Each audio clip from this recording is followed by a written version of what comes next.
Today I want to talk about something that so many of us have run into. It's called procrastination. Now, I know I have had many never-ending to-do lists, and I've had a lot of projects that I wanted to get to the finish line on, but I procrastinated and took my time to get there. So I want to share some tips and things that I've done to help me to overcome procrastination so that it can hopefully help you if you are struggling with procrastination in your business. Let's go ahead and dive right in.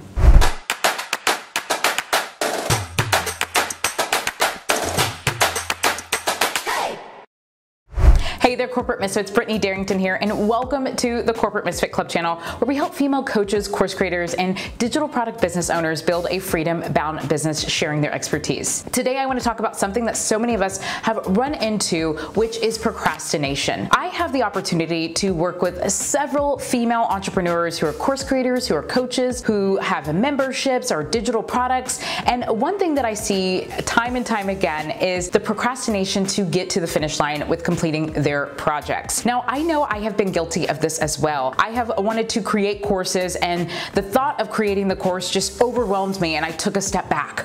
Or I've wanted to create a digital product or add a new training or provide something new in my business, but I didn't know how I was going to get to the finish line. So today I'm going to share what I did to help me to overcome procrastination. These are tips that I still use today to help me to get to where I need to go and ultimately stop procrastinating in my business. So the first step that I took to really overcome procrastination is to get clear on why I am doing this in my business. Why am I creating an online course? Why am I creating a digital product? What am I doing, or what service am I creating, and why am I doing this? This helps me to know my why and also keeps me motivated to actually finish the task. Some things that I also do to help me to remind myself of my why is to go back and read testimonials. This helps me to stay clear and stay on track and know that what I am doing is not only just something I'm adding into my business, but it's also something that will help the individuals that I am looking to serve within my business. So remind yourself of what your why is so that you can stay focused. Now, the next step that I took to overcome procrastination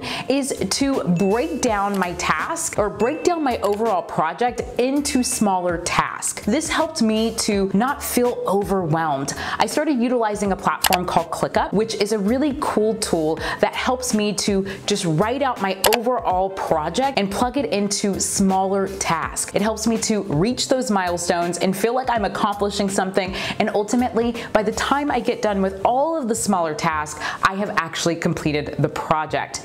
Now, there's other tools out there if you're not interested in utilizing ClickUp. There's things like Trello and Asana and things along those lines that can help you along the way. But I would recommend that you break down your overall project into tasks.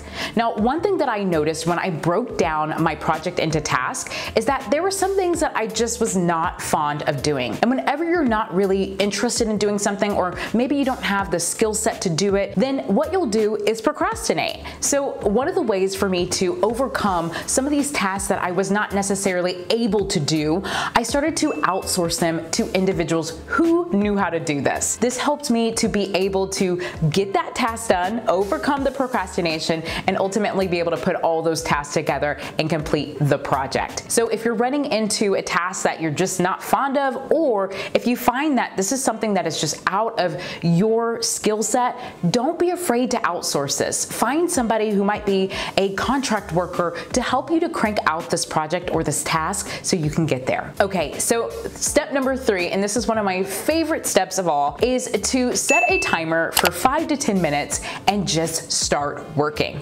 Sometimes I find that I don't necessarily want to do the work, or I can't get myself motivated, or sometimes I'm really intimidated by the overall project. But once I set a timer and I just get started, I get into the groove of what I'm doing. So this helps me to just really crank it out. And I usually go way past 5 to 10 minutes. So I usually start working and I plan for about an hour, but ultimately if I could just get started for the first 5 to 10 minutes, this will help get me into the mood and get me excited about what I'm working on. So writing is something that really causes me to have to be in the right mood and the right frame of mind in order order to be able to write and write in a way that is creative. And so what I usually do when I'm feeling stuck, I just get ready to write. I don't worry about editing. I don't worry about doing anything else, but just writing out everything that I need. And then I go back and I edit. Now, usually I plan for 5 to 10 minutes. And then once I get into it, I really just aim for an hour or less, depending on what that task requires. And then it helps me to complete that task at hand. So there you have it, Corporate Misfits. Those are my 3 steps that I have been utilizing to help overcome procrastination that you can adopt into your business. Don't forget to subscribe to the channel as well and give this video a thumbs up if you enjoyed today's video. And to help you to overcome procrastination, I have some amazing planners that can help you in your business to gain clarity and also understand your why and make a game plan on how you are going to achieve your goals. You can check that out in the link below. Okay, Corporate Misfits, until next time. Hey there, Corporate Misfits. Thank you so much for watching today's episode. Go ahead and hit subscribe so you can be notified of some of our upcoming videos.